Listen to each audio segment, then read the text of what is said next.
आदाब, नमस्कार, सत श्री अकाल। एक कातिल ने खुद को बचाने के लिए क्राइम थ्रिलर मूवी देखी।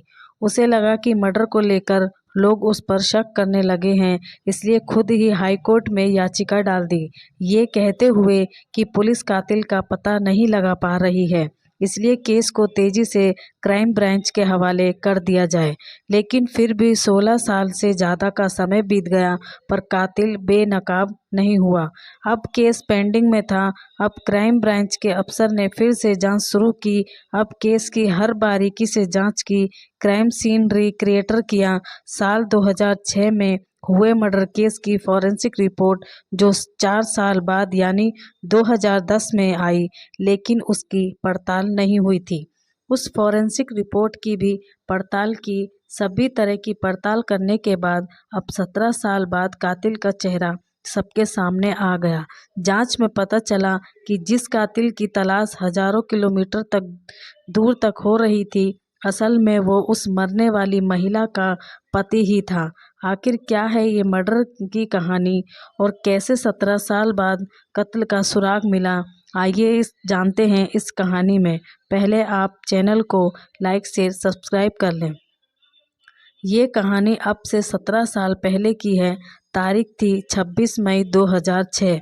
जगह केरल का पथानामथिट्टा जिला, गांव पुलाद। यहाँ 50 साल की महिला रमा देवी रहती थी। इनका घर में ही मर्डर किया जाता है और दरवाज़ा अंदर से बंद था। इस महिला के पति का नाम जनार्दन नायर है। महिला का पति डाक विभाग में सीनियर अकाउंटेंट थे। जब वो ऑफिस से घर लौटे तो पता चला कि पत्नी की बेरहमी से हत्या कर दी गई। फिर वो जोर जोर से शोर मचाते हैं और आसपास के लोग पुलिस को सूचना देते हैं और फिर पुलिस जांच शुरू कर देती है। फिर आसपास के लोगों से पूछताछ की जाती है तो वो लोग कहते हैं कि उन्होंने रमा देवी के घर के पास एक मजदूर को देखा था। वो मजदूर उनके घर के पास ही कंस्ट्रक्शन साइट पर काम कर रहा था। वो कुछ हफ्ते पहले ही वहां आया था। उस मजदूर का नाम चुटला मुथु था।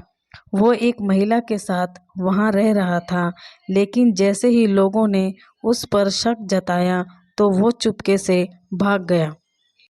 अब इस मर्डर केस की एफआईआर दर्ज हुई। पुलिस ने मौके से सबूत जुटाए और फॉरेंसिक टीम के मामले की जांच की और कई सबूत जांच के लिए भेजे।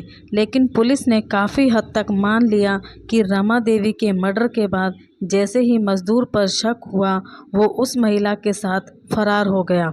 अब पुलिस उसे ही कातिल मानकर तलाश में जुट गई, लेकिन वो नहीं मिला। अब 1 साल बीतने वाले थे तो फरार मजदूर का पता नहीं चला। इधर रमा देवी के कातिल को पकड़ने की मांग को लेकर आसपास के लोगों ने सड़क पर रैली निकाली, आंदोलन किया। इसके बाद उस शहर के मुख्यमंत्री से लेकर तमाम मंत्रियों और अफसरों से लिखित शिकायत की गई, लेकिन फिर भी सुराग नहीं मिला। अब वारदात को 1 साल बीत चुके थे। पुलिस को कातिल का सुराग नहीं मिला था। जिस मजदूर पर शक था वो अभी भी फरार था। ऐसे में कुछ लोग धीरे धीरे से महिला के पति पर भी शक करने लगे थे। ऐसे में अचानक एक दिन पूरे केस में नया मोड़ आया। साल 2007 में ही मरने वाली महिला के पति हाई कोर्ट पहुंच गए। उन्होंने अपनी पत्नी की हत्या केस में कातिल का पता लगाने के लिए जांच में तेजी लाने की मांग की। साथ ही ये भी कहा कि अगर लोकल पुलिस मामले की जांच नहीं कर पा रही है तो इसके लिए स्पेशल क्राइम ब्रांच को जांच सौंपी जाए। इसके बाद जांच क्राइम ब्रांच को सौंपी गई, लेकिन फिर भी केस का खुलासा नहीं हुआ। इस केस में केरल की स्थानीय पुलिस और क्राइम ब्रांच भी शुरुआत में यही मानकर जांच कर रही थी कि कातिल वही मजदूर है जो घटना के एक दिन बाद ही फरार हो गया था। इसलिए जो भी जांच एजेंसी के अधिकारी थे वो सीधे कातिल के रूप में उसी मजदूर की तलाश करते थे जिसके बारे में तमिलनाडु में होने की जानकारी मिलती। तो कभी यूपी के कानपुर में इस तरह पुलिस टीम केरल के हजारों किलोमीटर दूर उत्तर प्रदेश में भी तलाश करने पहुंच जाती, लेकिन कातिल का कुछ पता नहीं चला। इसके अलावा पुलिस को मजदूर के साथ रहने वाली महिला के बारे में कुछ साल पहले ही जानकारी मिली, तो उसने साफ साफ बताया कि मर्डर में उनका कोई लेना देना नहीं है। मर्डर के करीब 17 साल बाद 11 जुलाई 2023 को केरल की क्राइम ब्रांच ने इस केस का सनसनीखेज खुलासा किया। इस केस में हाई कोर्ट में क्राइम ब्रांच से जांच कराने और असली कातिल का पता लगाने की मांग करने वाले जनार्दन नायर को ही गिरफ्तार किया गया, जो कि महिला के पति हैं। अब पोस्ट विभाग से रिटायर हो चुके हैं। उम्र करीब 75 साल हो चुकी है। असल में इस मर्डर मिस्ट्री का खुलासा करने में 2022 में क्राइम ब्रांच में नए पुलिस अधिकारी इंस्पेक्टर सुनील राज ने भी फिर से फाइल खोली। इस बार उन्होंने शुरू से यानी पहले दिन से ही जांच करने का फैसला लिया। वो मौके पर पहुंचे, लेकिन 16 साल में अब वो घर टूट चुका था जिसमें महिला की हत्या हुई थी। इसलिए उन्होंने उस समय यानी 2006 में जब मर्डर हुआ था, उस समय वारदात की ली हुई फोटो देखी, किसने क्या बयान दिया था। सबके बयान पढ़े। इसमें उनके पति जनार्दन नायर ने कहा था कि वो जब घर पहुंचे तो दरवाज़ा अंदर से बंद था, इसलिए उसी दरवाजे के ऊपर वेंटिलेटर के लिए लगी जाली वाली जगह से उसे तोड़कर दरवाजे को खोला था। अब इसकी पड़ताल के लिए उस समय की ली हुई फोटो के आधार पर इंस्पेक्टर सुनील ने उसी तरह का डिजाइन तैयार करवाया, दरवाजे के ऊपर जाली लगाई। इसके बाद दरवाजे को खोलने का प्रयास किया गया।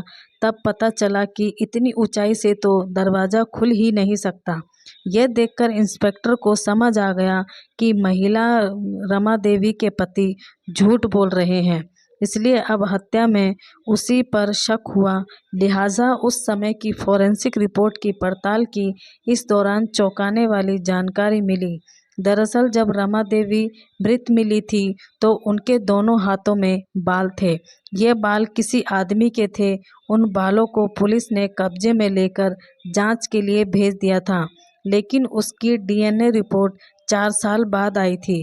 क्योंकि पुलिस को पूरा शक मजदूर पर हो रहा था, इसलिए पुलिस अफसर ने उस डीएनए के सैंपल को किसी व्यक्ति से मिलाने का प्रयास नहीं किया। अब इंस्पेक्टर सुनील राज ने तुरंत शक के घेरे में आए रमा देवी के पति का डीएनए सैंपल लिया और जांच के लिए भेज दिया। अब डीएनए रिपोर्ट आई तो पूरा केस खुल गया।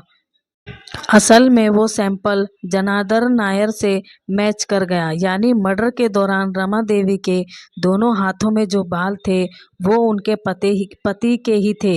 इसके बाद पुलिस ने जनार्दन नायर को हिरासत में लेकर पूछताछ की तो उसने मर्डर की बात कबूल कर ली।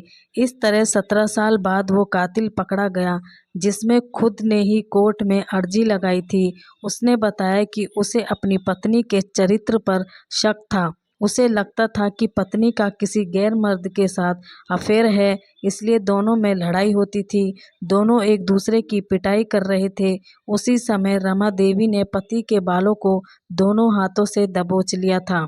उसी समय पति ने किसी हथियार से हमला कर पत्नी की हत्या कर दी थी और चुपके से घर से निकल गया था।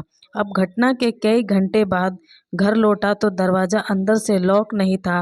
वो पुलिस के सामने झूठ बोल रहा था कि दरवाज़ा अंदर से बंद है, इसलिए वो चाहता था कि अगर कोर्ट में अपील करेगा तो लोग सोचेंगे कि उसी मजदूर ने ही रमा की हत्या की है।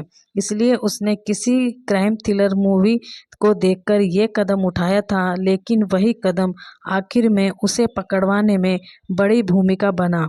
इस कहानी में आप क्या कहना चाहेंगे, कमेंट में लिखकर ज़रूर बताएं और चैनल को लाइक शेयर सब्सक्राइब ज़रूर कर लें। धन्यवाद।